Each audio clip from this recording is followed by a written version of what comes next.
welcome to another video. Today we're going to be re-listening to Britney Spears' Circus album that came out in 2008. It's been 12 years since this collection came out. I'm really excited to listen to it.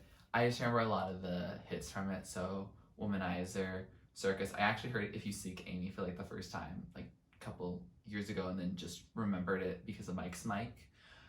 And so I'm really excited to go back into this iconic album. Songs that I liked previously when I listened before are listed right here. I don't really recall them off the top of my head, but I'm sure they're great. And we're just gonna dive right in. Track number 1 is Womanizer, a song we of course know what it sounds like. But I know what you are, I know what you are, baby.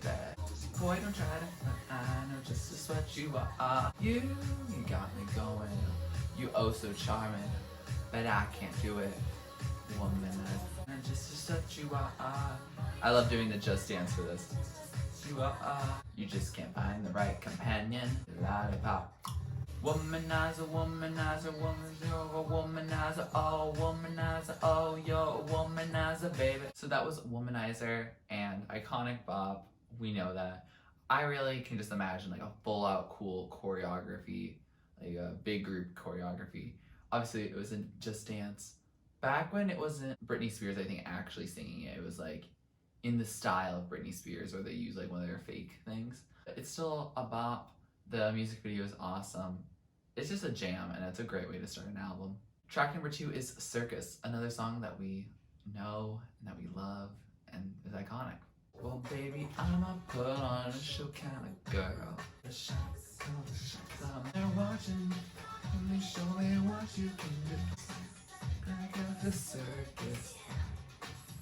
What you can do, and let go, we can make a dance for just like a circus. Huh. So that was Circus, and I love that song, and I know that song way too well because it was on Just Dance 2016, which was the Just Dance game I used to entirety, and recently I actually got a full 5 stars on the Circus Extreme. Here's a clip of my auto dance.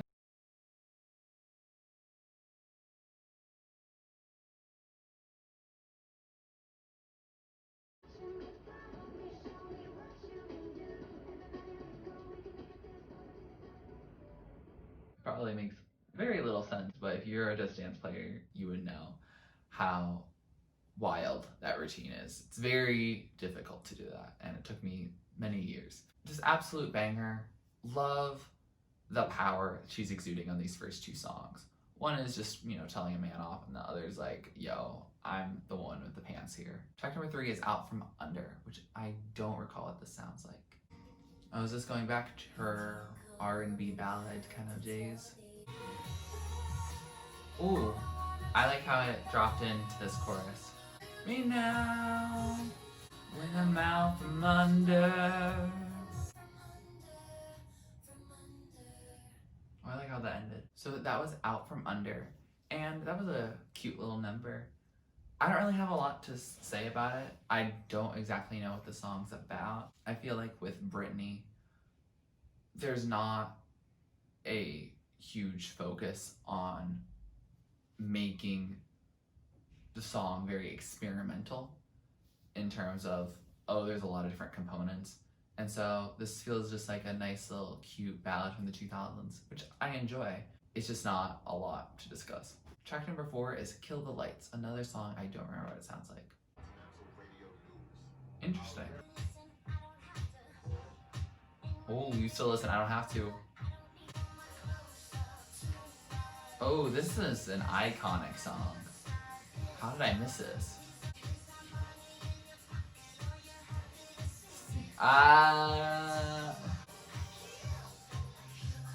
Oh, Kill. I think I do remember that part of it.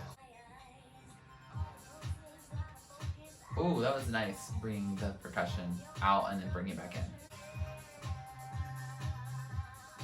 Oh, I like this outro. Yeah. Ooh, that was sassy. So that was Kill the Lights, and I forgot the song existed, and I'm glad I remembered it because what a bop. Like, just kill. I love that part. Kill the lights. Like, ooh. It just makes me have this fun sensation. It has some hip hop elements to it. Track number 5 is Shattered Glass. The percussion sounds a little similar to Kill the Lights. Very club anthem.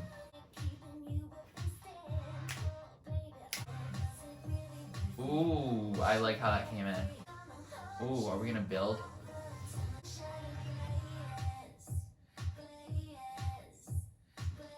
We didn't build like I thought we were, but I'm still happy with it. Glass, glass. Ooh, like the mix up switch up here.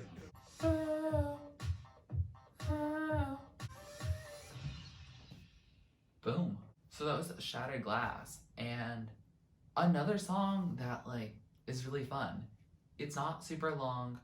It's probably as much as it needs to be, and then you could remix it to make it super long. And it was just thoroughly enjoyable. It's like, I'm the queen, I'm your princess. You left me though, and your world's gonna fall apart because I'm not in it.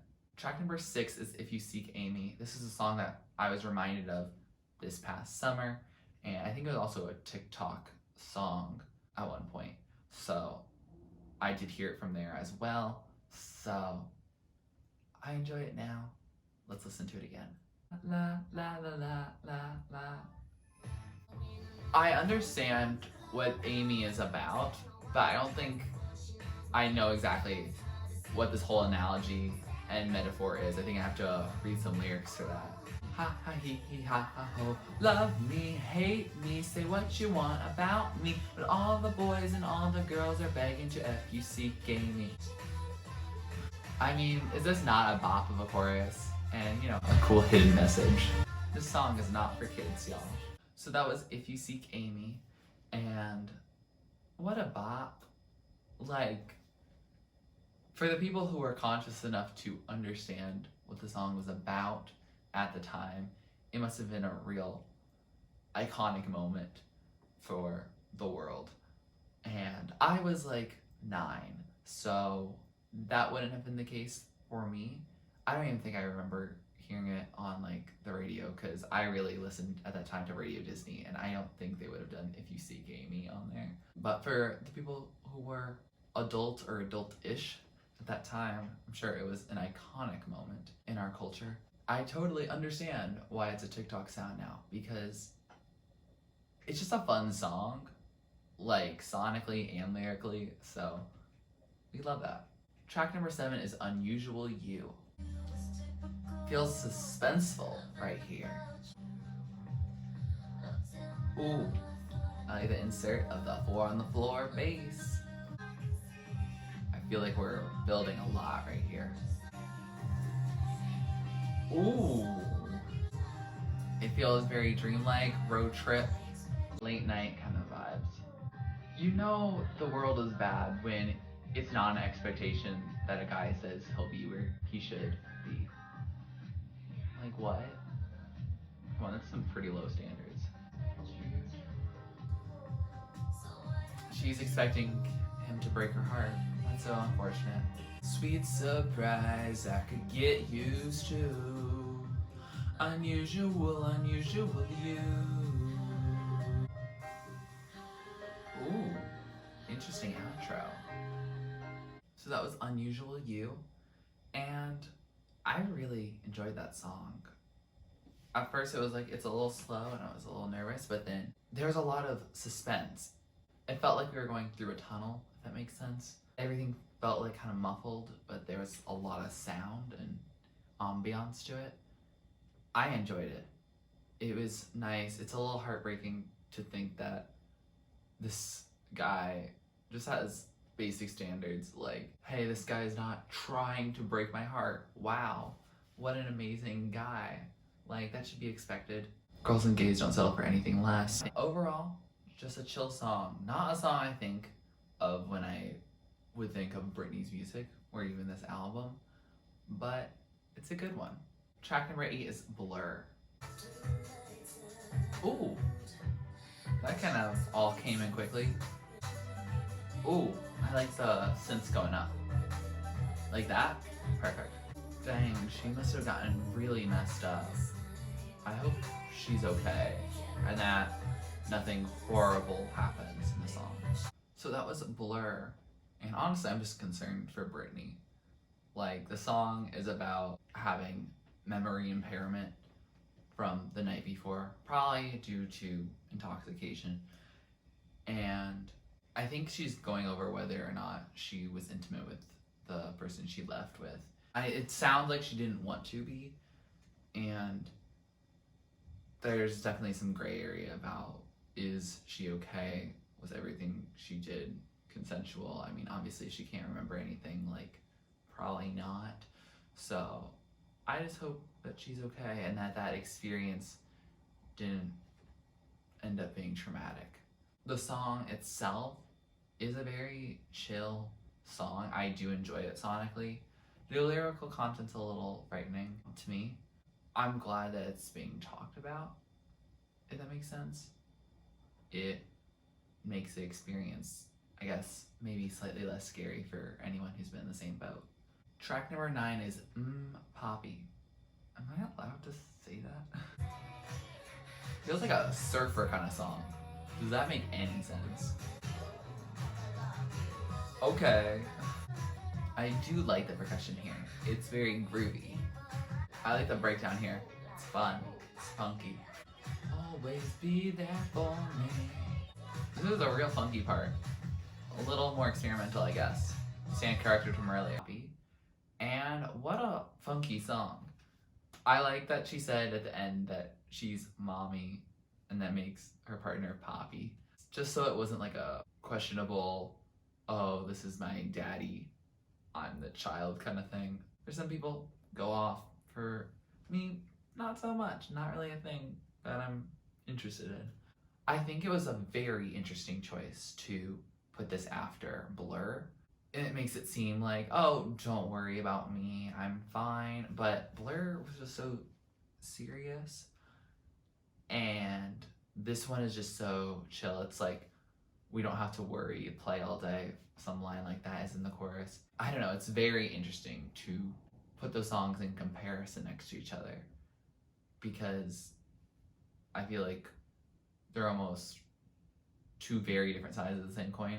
The very positive sound of Papi and the very negative, frightening part of Blur. I'm interested to see if there's recurring themes about either of these two songs in the next few tracks, to see if Blur is just the outlier or if there's also some other dark themes that are being explored.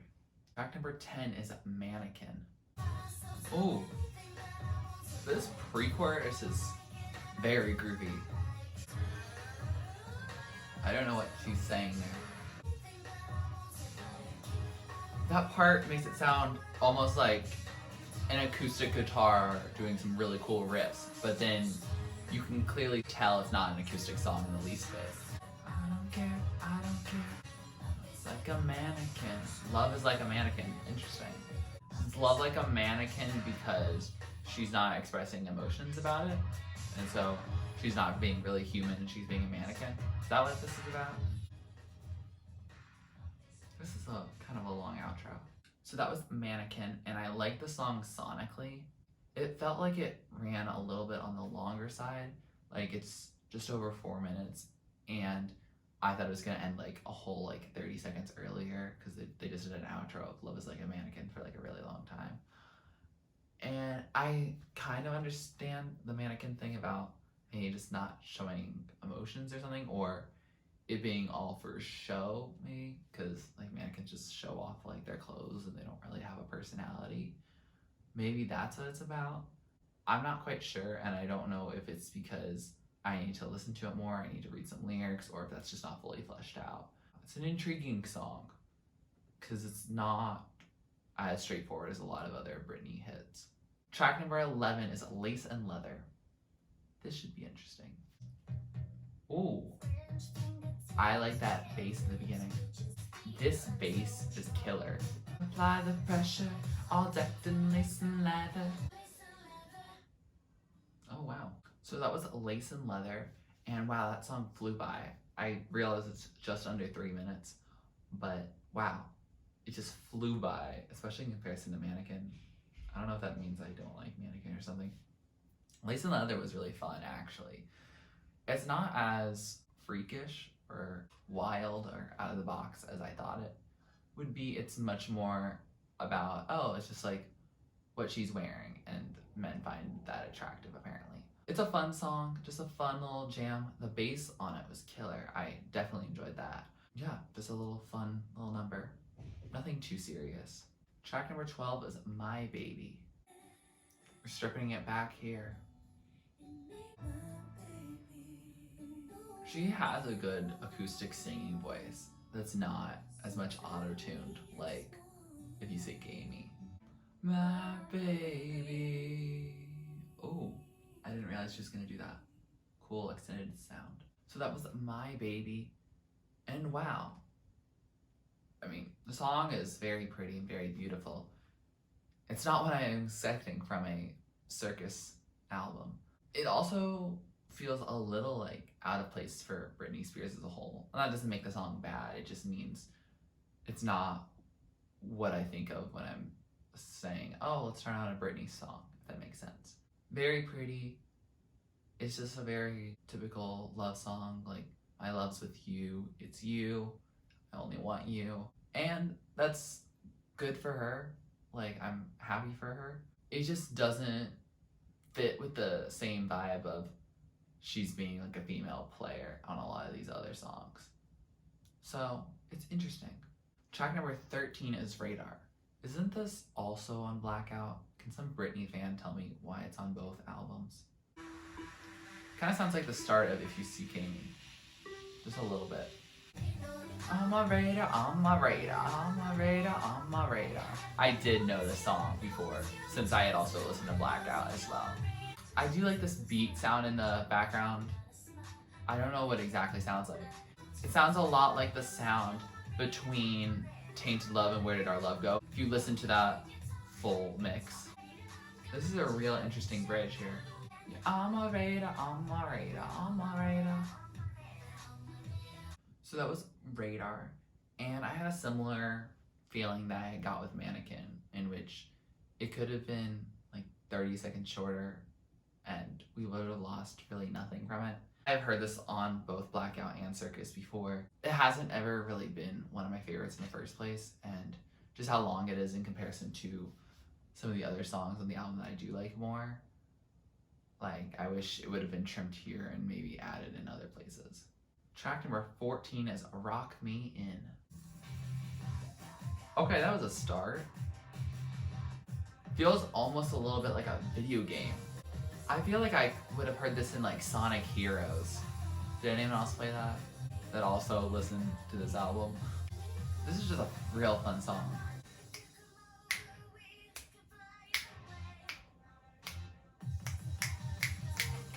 You rock me in. So that was Rock Me In, and it really sounded like a video game. I can imagine during either a boss level or something where it's much more suspenseful and fast.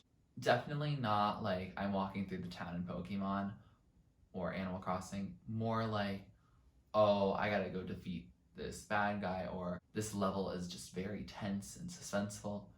I can totally see that. And I really enjoyed it. It also reminds me a bit of Paradising off of Rina Sawayama's Sawayama album. I know Rina is hugely influenced by Britney, so maybe this was a song that she was pulling from. Just a fun song. Like, I can also imagine just scootering, or also people who skateboard. Like, I can easily see them skating to it. Just sounds fun. And I don't think this was ever on the radio, if I remember right. But like, I think if this album wasn't already iconic, like, this would have been a song that they would have pushed had there not been as many amazing singles. Track number 15, last track on this album, is Phonography. Now, are we gonna end this with a bang, or are we ending a little slower? Sounds like it's gonna be a banger. This percussion's already building. Everybody's got some freaky tendencies. Speak for yourself, but okay. Okay, interesting. This is a wordplay, again. From the creators who brought you If You Seek Amy, welcome to Phonography. I need my Bluetooth, I need my hands free. This song is about phone intimacy. There you go. Oh, she referenced Star 69. You can't get the caller ID then. I do like that whisper, and then also that hey. Killer. She ends the album with go. Okay. So that was Phonography. An interesting way to end an album. Albeit I understand it's the deluxe, so might not be the original way to end it. I think the original ends at My Baby, which I guess is theoretically smoother to end with an acoustic ballad, but I think this was a more fun way to end it. Basically, it's just about dirty talk. Go off, queen. Like, she was in her mid-20s when this album came out. She's more than welcome to talk about this kind of stuff. Sonically, very funky. I enjoyed that part. Lyrically, it's cool. Like, I appreciate the wordplay. I think it was very clever because when you think of like a phonograph, you're like, oh, it's just like a record player or something like that. Or, I don't know, some old way to play sound or music. And she just did a little wordplay to make it sound a little bit like something that a lot of adults watch or listen to. Good for her. With that, we have finished this album, and I have to say, this album is funkier than I remember it. It's just a jam. Like, there are just so many bops on here. Like, I can't even think of them right now because they're just fun. This album is meant to be very fun. And while there are some serious songs like Blur and My Baby, a lot of it is just like songs you can turn up to either in your room or, you know, at a club when it's safe, or just at a time when you can vibe. A lot of this album isn't serious, and I think I appreciate that a lot for Britney, is that she tends to make songs that are more lighthearted, and that's not saying anything against unhappy songs. Like, I listen to a lot of unhappy songs too, but it's nice when you don't always have to have a ton of substance behind it, which is nice. It's fun, it's dance music. It was back before we knew what a pandemic really was about. This may be my favorite Britney Spears album. I don't know exactly. I'll put it up on the screen if it is. With that, here are some of my favorites. So top tier is favorite tracks. Middle tier is songs I like and I'll listen to on my playlist, but not the immediate favorites. And then the not really my thing are, they might be excellent songs, they're just not for me. If you like this video, please like it. Please comment down below with what you'd like me to react or to re-listen to next. I know that my re-listens are not always as popular, so if you like this one, then make sure to like it so I know to do more of them. Please subscribe to my channel if you're not already and you'd like to be, and thanks for watching. This is TurtleStormer. Catch you later. It's storming turtles from out of the sky. Turtles don't need to know why. Smile big, open your eyes. It's storming turtles, it's storming turtles from out of the sky. Turtles don't need to know why. Smile big.